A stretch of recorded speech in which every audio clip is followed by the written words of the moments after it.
আসসালামু আলাইকুম। হ্যালো দর্শক, রোজা হেলথ টিপস চ্যানেলে আপনাদের সবাইকে জানাই শুভেচ্ছা। কলার সঙ্গে ভুলেও খাবেন না এই 5 খাবার। প্রোটিন এবং অন্যান্য পুষ্টিগুণে ভরপুর হচ্ছে এই ফল। কলা হার্ট ভালো রাখে, রক্তচাপ নিয়ন্ত্রণ করে, কোষ্ঠকাঠিন্যের সমস্যা থেকে বাঁচায়। কলায় থাকা আয়রন অ্যানিমিয়ার মতো রোগের বিরুদ্ধে লড়তে আপনাকে সাহায্য করবে। তাই চিকিৎসকেরা রোজ একটি করে কলা খাওয়ার পরামর্শ দিয়ে থাকেন।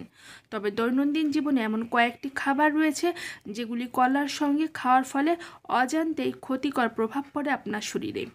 সেগুলো জানা আছে কি? দুধ আর কলা একসঙ্গে খেয়ে নিলে পুষ্টির মাত্রা অত্যাধিক হয়ে যায়, ফলে তা পাচন প্রক্রিয়ায় বাধা সৃষ্টি করে, সহজে হজম হতে চায় না, ফলে পেট ফুলে থাকে, গ্যাস অম্বলের সমস্যা হয় এবং শারীরিক অস্বস্তি দেখা দেয়। তাছাড়া একসঙ্গে খেলে দুটি খাবারের সব পুষ্টিগুণও নষ্ট হয়ে যেতে পারে। ব্রেকফাস্ট মানেই অনেকের কাছে ডিম, কলা, পাউরুটি, কিন্তু জানেন কি ডিমের সঙ্গে কলা খাওয়া কতটা ক্ষতিকর? কলার সঙ্গে মাংস বা ডিম একসঙ্গে খেলে অ্যাসিডিটি, অম্বল আরও প্রচণ্ড আকারে দেখা দিতে পারে।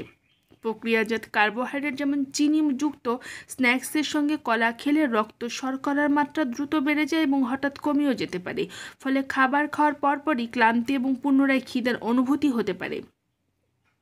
কাঁচা কলা, পাকা কলা হজম করা সহজ, কিন্তু কাঁচা কলার সঙ্গে পাকা কলা খেলে বদহজমের মতো সমস্যা দেখা দেয়, কারণ কাঁচা কলায় প্রচুর পরিমাণে স্টার্চ থাকে যা হজম করা কঠিন। এর ফলে পেট ফাঁপা, গ্যাস, অ্যাসিডিটির সমস্যা দেখা দিতে পারে। কমলা লেবু, মুসাম্বি বা আঙ্গুরের মতো সাইট্রাস ফলের সঙ্গে কলা খেলেও বদহজম হয়। এর কারণ হলো কলা এবং সাইট্রাস ফল উভয়ই অ্যাসিডিক পুষ্টি থাকে, যা আমাদের শরীরের জন্য কখনোই ভালো নয়। কলায় পিউরিন থাকে যা সহজে হজম করে, অন্যদিকে রেড মিটের উচ্চ প্রোটিন উপাদান হজম প্রক্রিয়াকে ধীর করে দেয়। আর স্বাস্থ্য বিশেষজ্ঞদের মতে এই দুটি খাবার কখনোই একসঙ্গে খাওয়া ভালো নয়।